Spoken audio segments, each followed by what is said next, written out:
Trời tối qua mưa to quá, cái cối mình có ảnh hưởng gì không?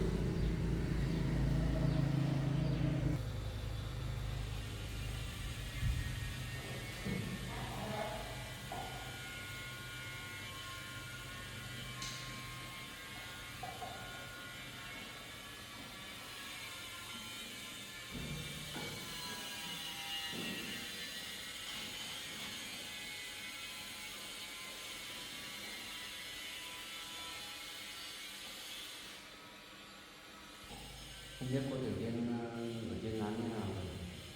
Tối qua mưa to quá. Lát nữa phải lên trên vườn cây mà ghé sang xem cô ấy như nào.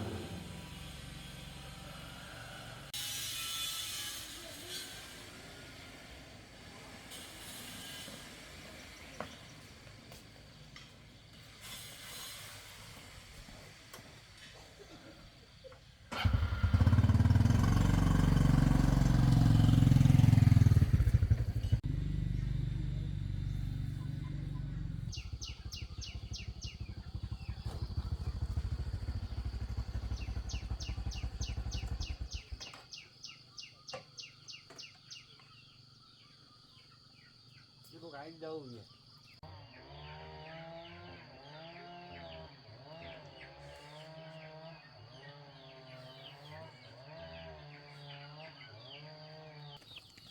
Cô Yên ơi!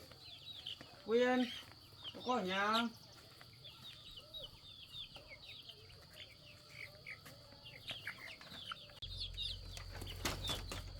Ơ, cô ấy bị làm sao mà nằm bất động đây này?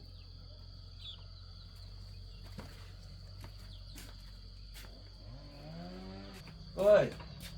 Cô ơi! Cô ơi! Anh anh lên xem đồi cây ạ. Cô bị ốm à? Vâng ạ. Hôm qua tôi có xuống đi về tìm chồng tôi và tôi đã mang thai nhưng mà chồng tôi không chấp nhận. Thế là tôi đi về xong đi làm thì ừ, bị ốm ạ. Thế cô đã ăn gì chưa? Ừ, tôi chưa ạ. Thế tối qua mưa to thế lán chưa có bị sao không cô? Ừ, dạ không anh ạ. Thế tí nữa cô đi làm gì? Dạ hôm nay tôi cũng dọn dẹp xung quanh thôi ạ. Ừ. Thế cô nghỉ ngơi xong mà làm gì tôi đi xem vườn cây của tôi đã. Dạ vâng.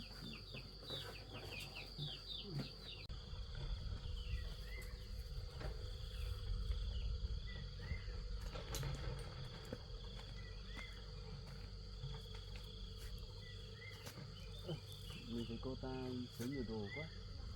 Chắc lát nữa mình phải đi mua cho cô ít đồ dùng thôi.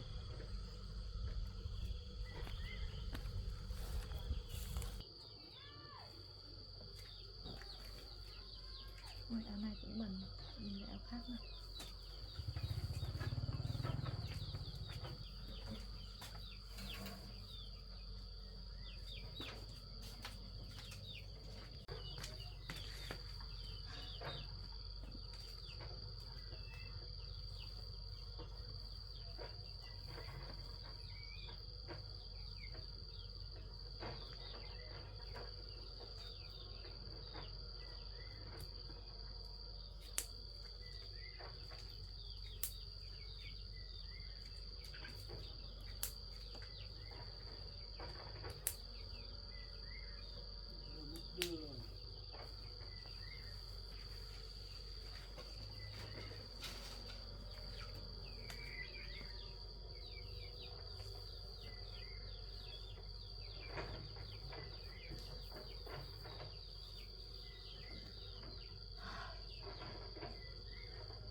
Dạ tôi gọi chỗ này để làm một cái bếp ở đây. Ừ. Anh vừa đi xem quay về à? Anh vừa đi xem được chưa? Thế cô cần tôi giúp gì không? Dạ không cần đâu anh ạ, tôi tự mình làm được ạ. Tôi cũng vừa đi xem vườn bưởi về nên chẳng có gì để làm. Dạ tôi Cô tự giúp gì tôi giúp cho. dạ tôi tự làm được ạ. Thế cô làm đi nhá. Dạ Tôi về vâng. trước đây. Vâng ạ.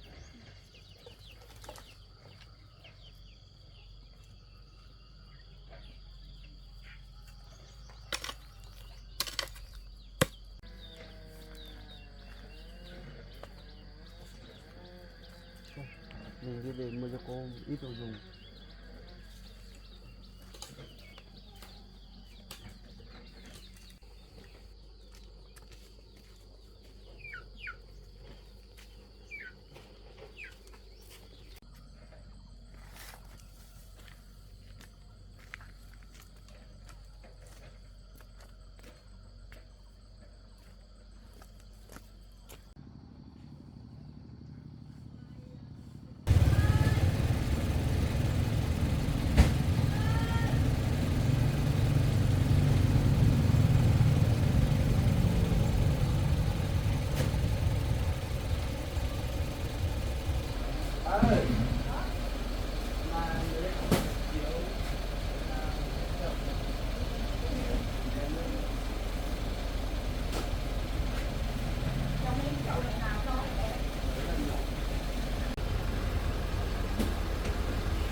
Cho cháu chén nước các bạn. Lấy vào đây nước thì nữa. Lấy vào đây.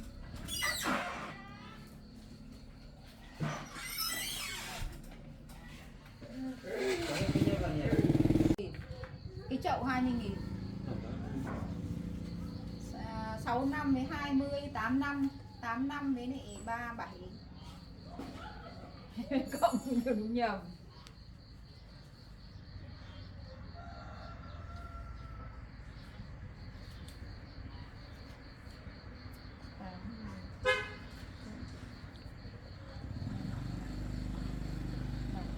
Một trăm 22.000.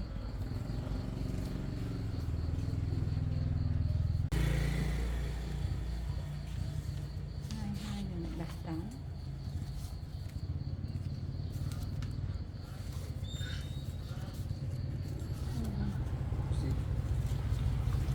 Lấy gì nữa không? Không, cháu không lấy.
Tiểu Yên ơi. Cô Tiểu Yên ơi. Cô Tiểu Yên ơi. Cô Tiểu Yên. Cô làm gì cô? Tôi đang làm cái chỗ này để làm cái bếp ở đây ạ. Ừ. Sao anh mua nhiều đồ vậy ạ? Tôi thấy cô thiếu một ít đồ dùng với cả thức ăn, tôi mua cho cô một ít.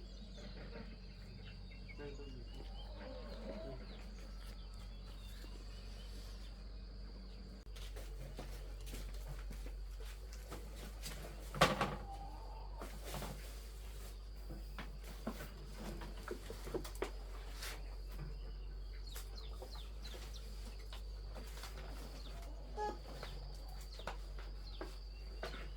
Này anh nữa ạ. Ừ.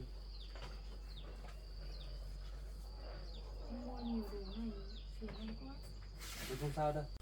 Tôi thấy cô ốm với yếu người quá, tôi mua cho cô một cầu sữa để bồi bổ. Dạ tôi xin ạ. Ừ.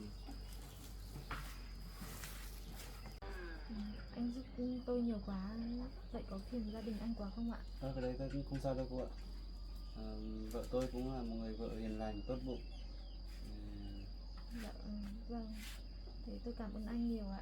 Thế cô làm cái lán bếp xong chưa? Dạ tôi mới đào được có 2 cái nữa thôi ạ. Chiều nay tôi cũng rảnh nên tôi hộ cô đào cho xong. Vậy có phiền anh quá không ạ? Cái đấy không sao đâu, tôi rảnh mà. Vâng, vậy tôi cảm ơn anh nhiều ạ. Ừ. Anh uống nước ạ.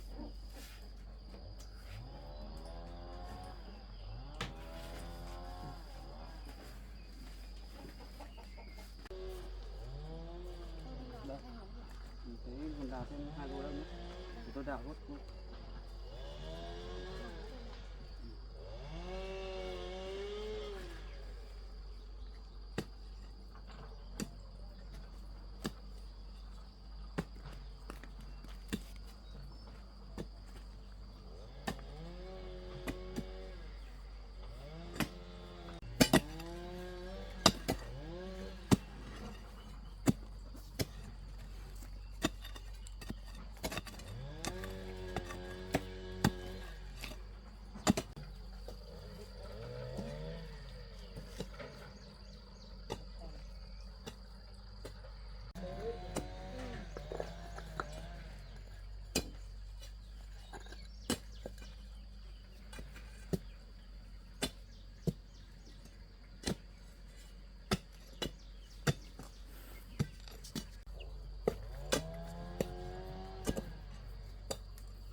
Bây giờ cũng muộn rồi, anh ở đây ăn cơm với tôi nhé.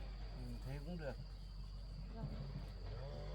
Anh đào đi. Tôi Cô đi nấu cơm.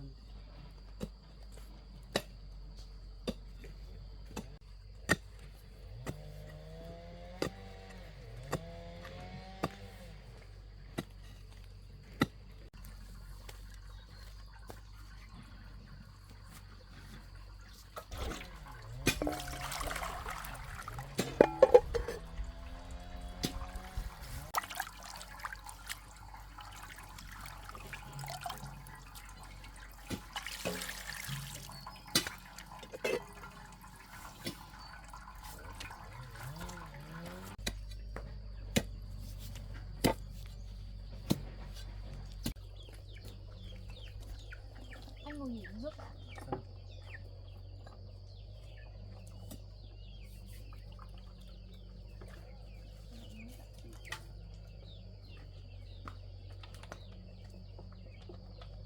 Anh đào sắp xong chưa ạ? Cũng đã xong rồi cô ạ. Vâng. Vậy anh uống nước đi ạ. Xong rồi tôi ra to mấy cái cây này để cắt. Vâng. Anh uống nước đi ạ. Cô. Thì cô cắt tre đi. Vâng. Tôi đào nốt cho xong. Vâng.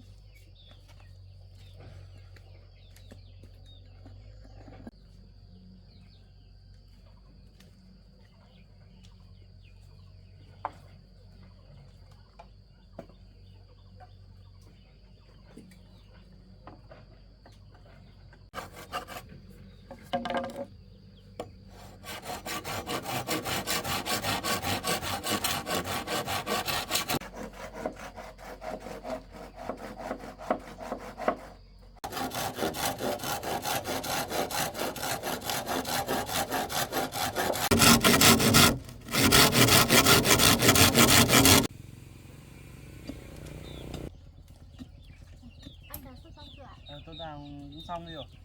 Vâng. Thế cô bắt cột xong chưa? Xong rồi ạ. Vâng, bây giờ anh đào xong là mình sơn cột rồi ạ.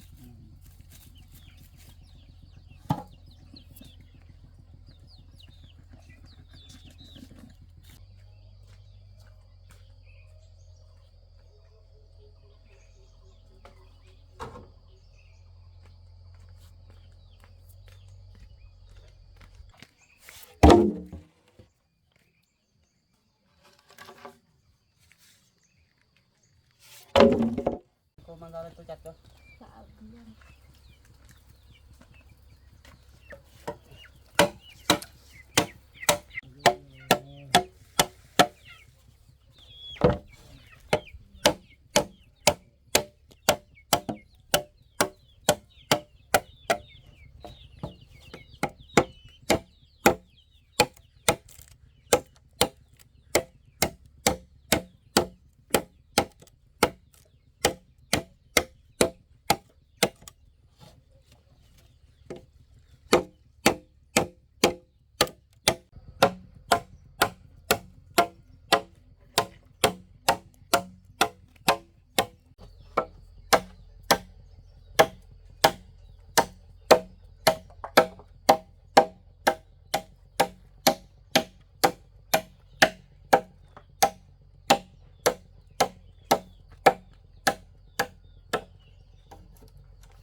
Kiểu kia thôi em ạ.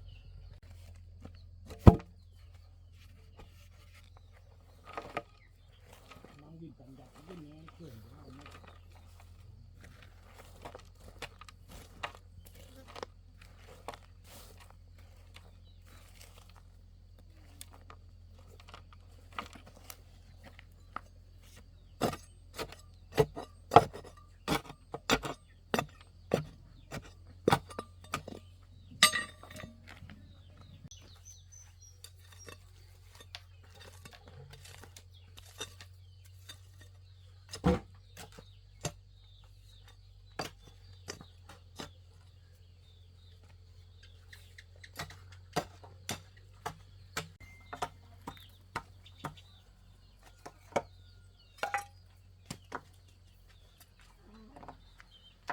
Đây anh chọc xuống nhà mình vừa đất xuống.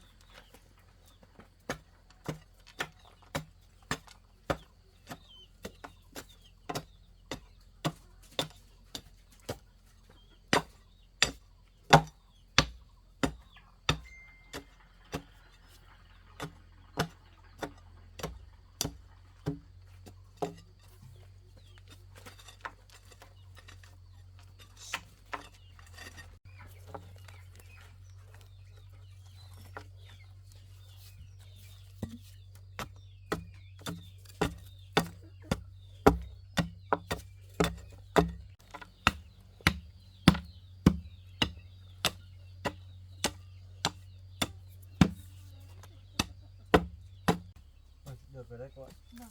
Sang cột bên kia. Dụ cho được đâu rồi. Mình thấy đất xuống.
Cái này như cao. Được rồi.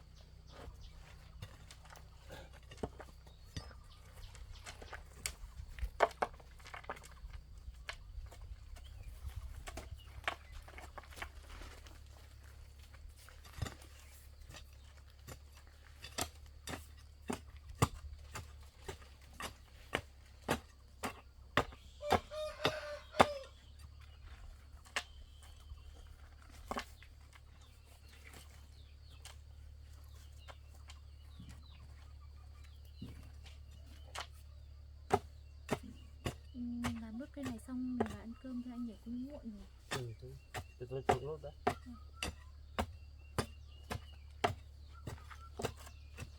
Cho đầu lên anh ạ. Mình đi rửa tay và ăn cơm. Không chiều làm hết.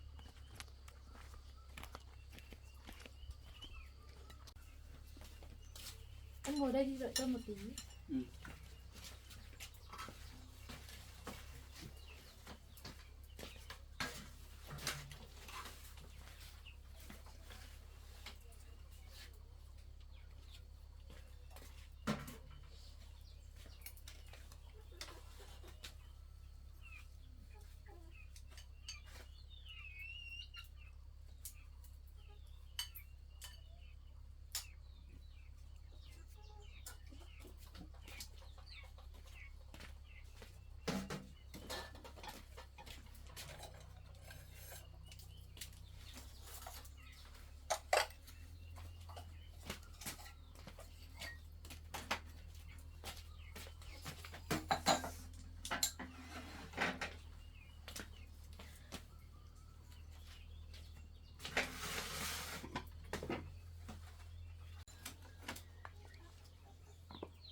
Hôm nay ăn cơm ạ.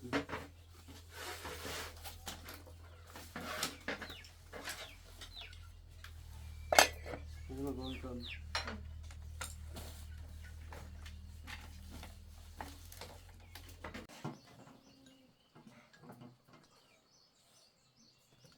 Anh ăn nhiều.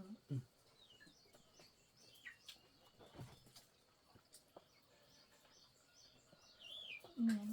Cơm này.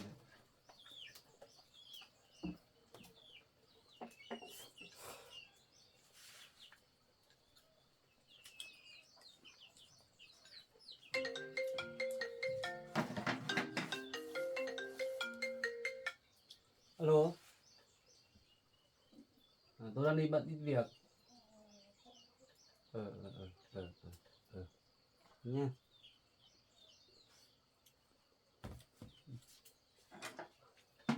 Thôi cô ạ, tôi dùng nước cơm xong rồi tôi đi về, tôi có ít việc. Dạ vâng ạ. Cô ăn cơm nhưng mà tôi về. Vâng. Thế chết nó xong đến no rồi, tôi về đây. Vâng. Cô ngồi sau nhé. Dạ vâng, dạ em về. Tôi cảm ơn anh nhiều ạ.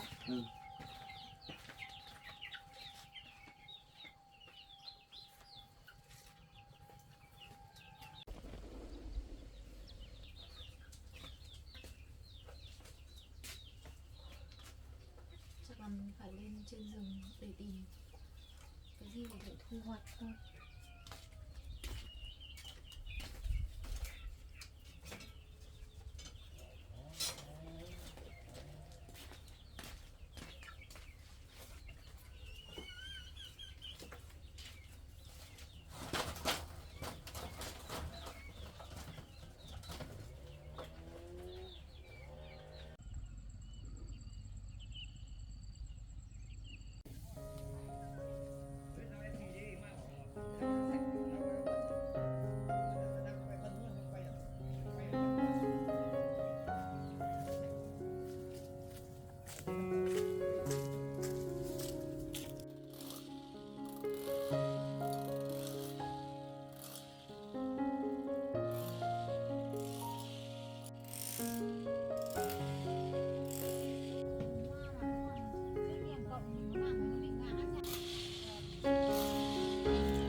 cái kéo cắt rồi thế cô lấy cho cháu một cái kéo. Em lấy cho chị một cái kéo chị cắt rau.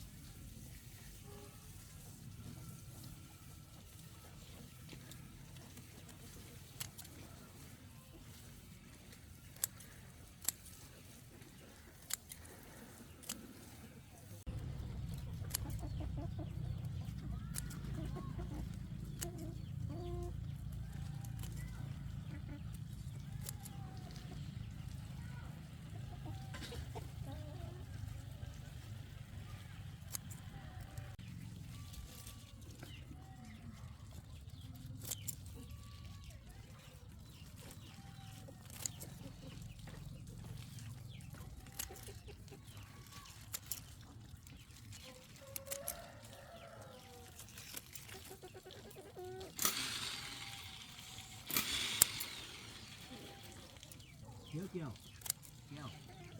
ơi Nó thở nó quay lên đây ạ. mẹ vừa lấy đây để phu vào tí đây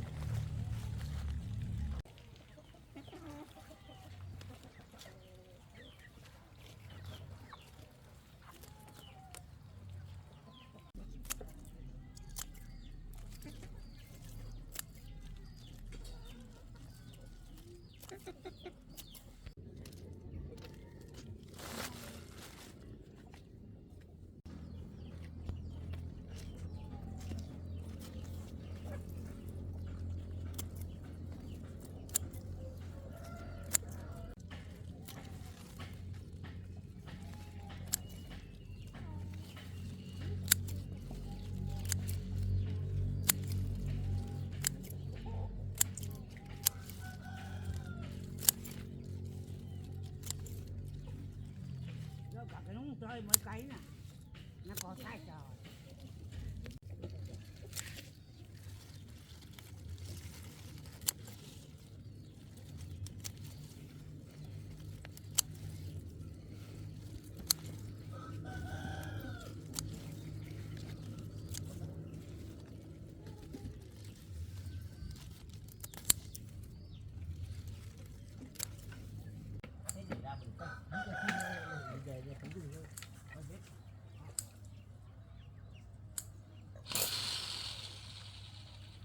nó dần dần đúng quân nó chưa biết cậu là đúng biết rồi à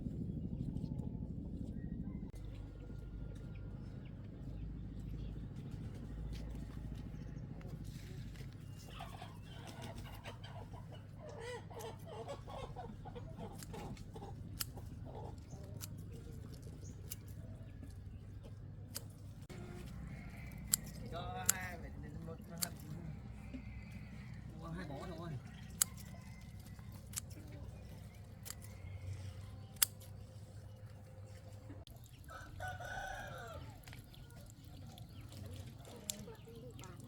cắt đầu thứ xong rồi tôi về thôi chẳng biết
cháu lấy không đâu à, cô cho cháu gửi tiền đấy ạ. Cô lấy 40.000.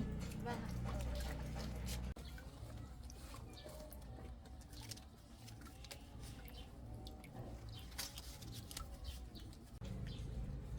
Dạ, đây cháu gửi tiền cô. Cô xin nhá, cô cảm ơn nhá. Dạ vâng.